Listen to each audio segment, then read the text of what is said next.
Shut kitties up. Here, look. Bro, you want to do some advice with me? No, mommy. Hi, loves. How you doing? Hi, loves. Where you going? No!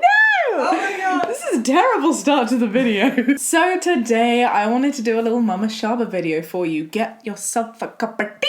Sit yourself down. Be ready to face some hard truths. I make myself sound like that lady. Is it Judge Judy? You know, the one that's like, I'll tell you how it is. I'm not doing that. I'm kind with my advice as we talk about juicy relationship problemos that you lovely people are unfortunately facing and have shared with me on Instagram. Let's see if we can help some people out. Seeing as it's close to Valentine's Day, I thought a relationship edition was very well suited. I'm not a therapist, I'm not a counsellor, I don't have any relationship qualifications. That's a lie, I have a PhD in parasocial relationships. But in terms of this kind of relationship context, I'm just a friend, but do remember it is based on my own personal experiences. In terms of life experience though, I do have a partner of 10 years and I have had previous relationships. Jamie said I look like Princess Fiona today and I thought that was a wonderful thing to say, and so we're in a very good place with our relationship. So I feel very happy and equipped to provide some advice on that front. Should we get on with the advice then? Let's see what you lovely dumplings would like some advice on.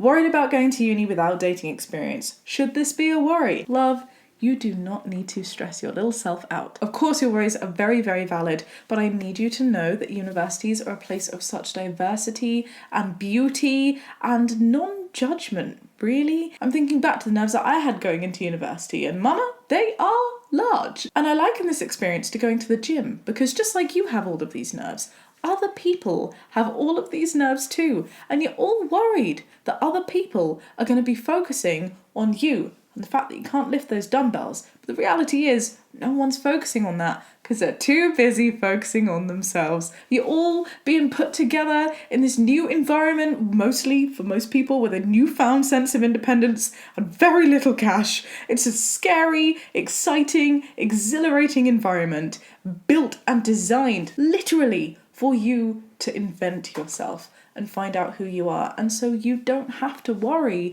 about your experience. I actually know of quite a few people who even towards the end of uni hadn't dated anybody. And if you want to date people at university, you can. If you don't, you don't have to. Don't feel peer pressured into doing so. Of course, there are still some real buttholes out there in the world who will judge you on these kind of things, but the world has really progressed now, in my opinion, at least from what I've witnessed, to a place where people are not judgmental about these things as much. There's significantly less stigma around being a virgin, about having not dated people, and as long as you own it, other people will not be able to say shit about you. And if they are, I think that speaks a lot more to their insecurities than it does to you. Just to put in perspective just how varied universities are, the university that I went to had over 72 different nationalities. That's wild. That's so many different cultures and experiences coming together. A lot of these cultures don't have dating as part of their repertoire before university age, or actually until after university age. And you know what? I know a lot of these people made friends with each other, share first date stories. University is a perfect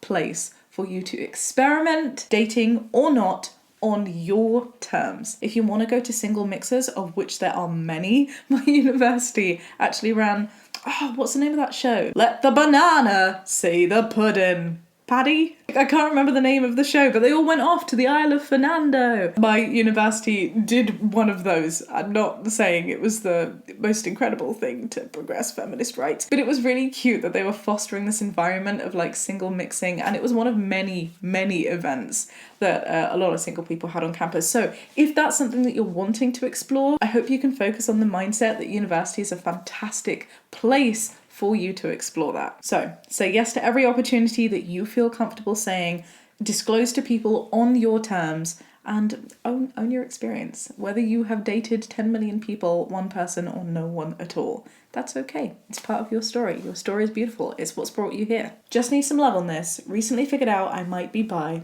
Many feelings.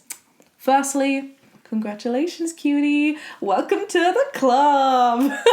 I feel like I say this a lot, but it's the small things, it's the little things. Aside from that, though, it is an incredibly overwhelming place to be, to figure out this new key part of your identity, especially if it's to do with gender identity and sexuality, or something to do that now means you're part of a marginalized characteristic. What does this mean? Am I going to get discriminated against? Do I need to now become some LGBT plus warrior? What does this mean in terms of my future partners? What does this mean in terms of how I should look and express? The reality is, some of these things are good, some of these things are bad, but all of them are entirely you, and that's okay. I can very much relate to the many feelings. Feelings of relief, like, hey, I had like a question and things are like just making sense, and oh my goodness, this is just filling up so many gaps between the little dots in my brain picture that wasn't quite coming together. Can you tell I'm being really articulate today? Also, excitement. Are my dating experiences going to be very different going forward? Are they going to be more plentiful? Are they going to be more liberating? And the answer to that is mostly yes. Fear is another feeling. What are people going to say, especially if you've not come out yet? Just make sure you're in a safe and supportive environment, that you've got a beautiful group of people who love and accept you around you, or who hopefully will love and accept you. And it's a-okay if this isn't in person. If you don't have family and friends that might understand what you're going through, there are incredible communities online. Find yourself a little Twitch community, find yourself a little YouTube bubble, become a part of that space, and I guarantee you there are many pockets out there of beautiful people ready to give you love and joy and acceptance for exactly who you are. Concern and worry, that's another couple of feelings. What does this mean in terms of my partners? If I find someone in the future who doesn't accept the fact that I'm bi, am I going to lose a love? What if someone else doesn't have the same identity I do? There's also this whole warrior element of figuring out if the stereotypes that lean into whatever identity you may be finding out, here's the bi one for example, could potentially be true, until you realise that it's not the case. You're just doing you. You're minding your own little business, and sometimes society doesn't always agree with that. But you don't have to be an activist if you don't want to. You don't have to wear rolled up sleeves and cuff jeans, run around with a little blue, purple and pink flag if you don't want to,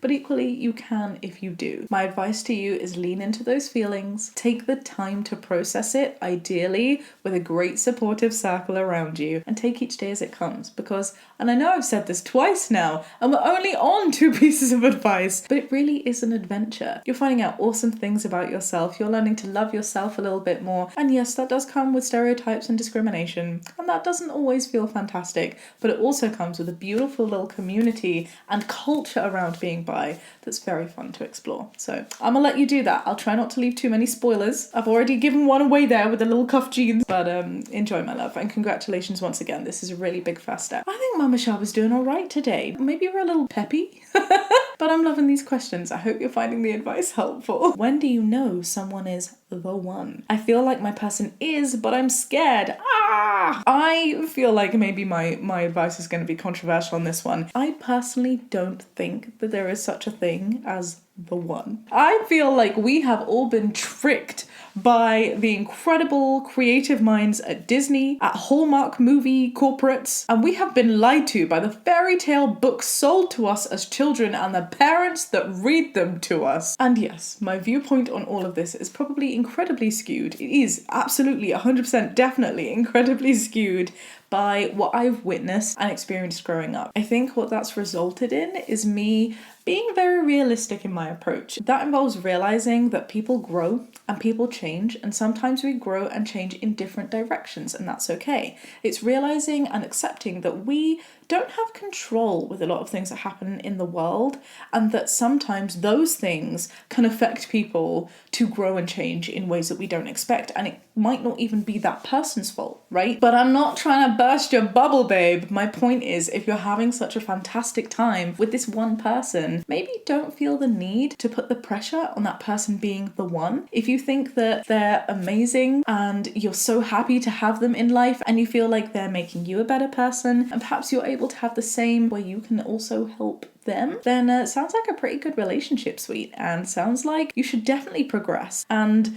hope for the best. It can go wonderfully and for as long as it's great and makes you feel good. And if at some point down the line that changes, that's okay. Because sometimes things aren't meant to last forever, and that's not to say that you should be going into relationships thinking, oh, I'm definitely going to break up at some point. I'm still planning my wedding with Jamie. We've been together 10 years, and I still want to spend the rest of my life with him. There's also just a part of me that realizes that perhaps there are some versions of a future in which that might not be able to happen. I'm not wishing for it to happen.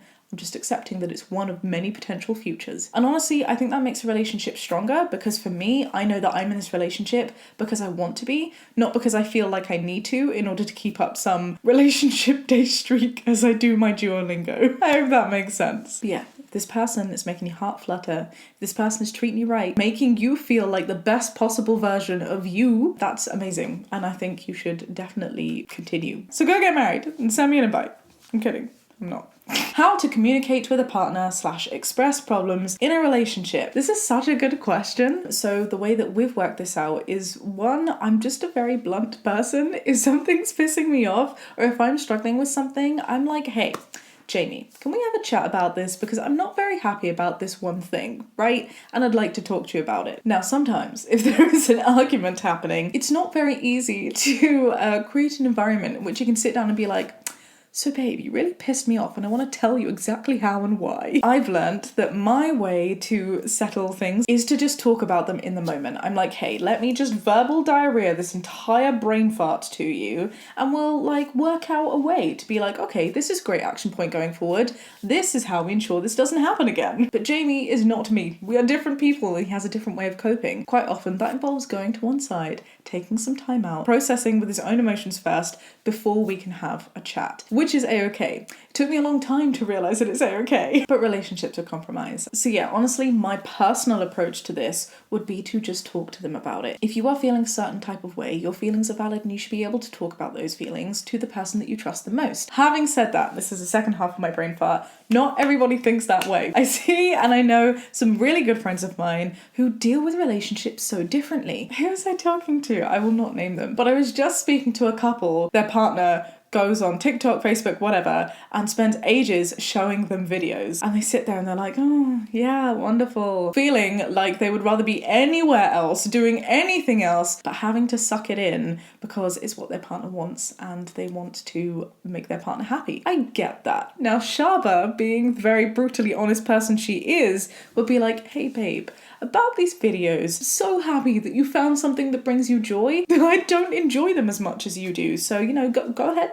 Watch your videos. Perhaps don't feel like you need to show them to me every time. That, to me, is a healthy way of communicating. Whereas other people's ways of communicating is just be like, yeah, it makes my partner happy. I guess what I'm trying to say is there are very many ways to have a relationship. And the only right one way to communicate is the way that works best for you and your partner / partners involved in the relationship. And don't be afraid to discuss what that method is. A fun way to perhaps introduce that topic would be to do it with a fun exercise. For example, the love languages test. It's like a free online quiz that you can do. My love language is quality time. Jamie's is gifts and acts of service. Very different things, but we work through it. Okay, whoop, we have a double whammy here. How do I know if I'm gay or bi? I've had boyfriends, but I have a crush now on a girl that feels different. Also, I think I'm gay, but I haven't dated anyone, so I don't know, but I'm fairly certain.